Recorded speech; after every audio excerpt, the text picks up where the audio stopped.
taking action and getting results for military families in Hampton Roads. We showed you how the families came to News Channel 3 after they couldn't get Lincoln Military Housing to do anything about the mold that's taking over their homes. And finally, the president of the company agreed to sit down with News Channel 3 to answer questions. Lori Simmons has his answers only on 3 tonight. Their story started it all. Shelley Federico and Sabrina Baxter came forward talking about mold in their homes and the refusal by Lincoln Military Housing to even acknowledge their problems. In the week that followed, over 60 families shared their experiences with mold, water damage, and poor maintenance in Lincoln housing.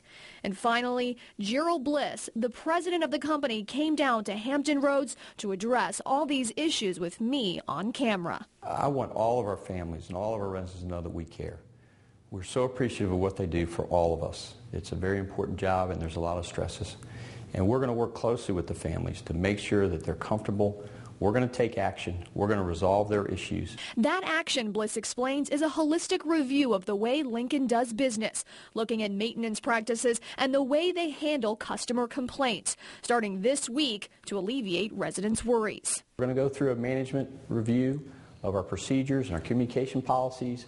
Lincoln would acknowledge on camera there are water damage issues, especially in their older homes. But even from the president of the company, the word mold is never spoken. We have yet to hear from anybody in Lincoln who says there has been mold in our homes before.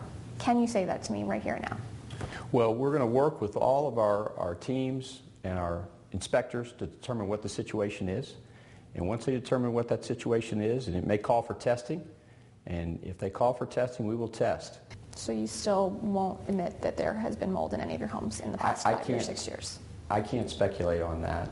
And I know you can't comment on specific cases, but I really want you to look at these pictures and tell me, would you allow your family to live in a home with this in there, no matter what it is? If it is mold, if it isn't mold, these pictures, would you want to live in a home that looks like this?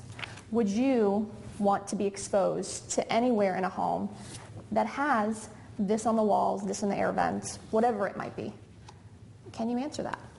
Well, I can't speculate on that, but I can tell you that I'd be very proud to have my family live in a Lincoln Military Housing home. Our reporting has uncovered serious issues with the actions of maintenance workers and whether they are properly trained to address mold, water damage, and even things as dangerous as gas leaks. But Bliss says they are taught how to handle issues along EPA guidelines and industry standards.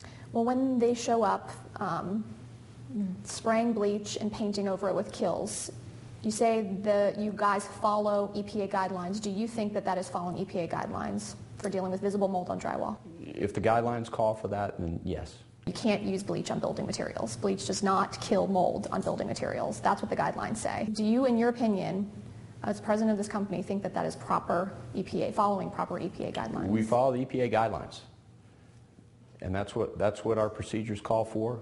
Even though they won't acknowledge the mold, the company has already started a maintenance review and remedy program, going to all the residents who have appeared in our stories and commented on our Facebook pages, issuing 48-hour inspection notices. People were a little concerned about that and viewed it as a little bit of an intimidation. We became aware of these situations through your reporting, your Facebook page.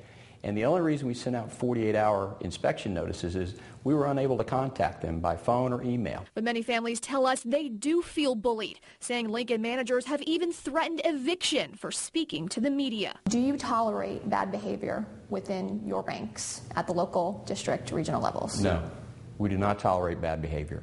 And as a part of this holistic review of our maintenance programs that we've been talking about, communication systems, we're looking at all parts of our organization. And as for those threatened evictions, Bliss made me a promise on camera today. We are not going to evict folks, families, these important families, for talking to the media. Bliss continued to reiterate that things will change in their complexes moving forward. The families have already been coming to us after their inspections this week, saying the company still will not test for mold. The families, they feel a little frustrated. You know, can you identify with that frustration? They're frustrated with an issue. We want to hear about it from them. So I can promise you today, we're looking at the total system, and we're going to come out with some initiatives that will help them feel like their voices have been heard. Now, we tried to address specific cases of the residents we've interviewed over the past week, but because of pending litigation, Lincoln couldn't get into many details. But Mr. Bliss told me they were never aware of some of these issues at the national level before my reporting, and now insists things will change at all local Lincoln military housing complexes. And I told him we will be watching, taking action to make sure military families get results. Live in the control room, Lori Simmons, News Channel 3.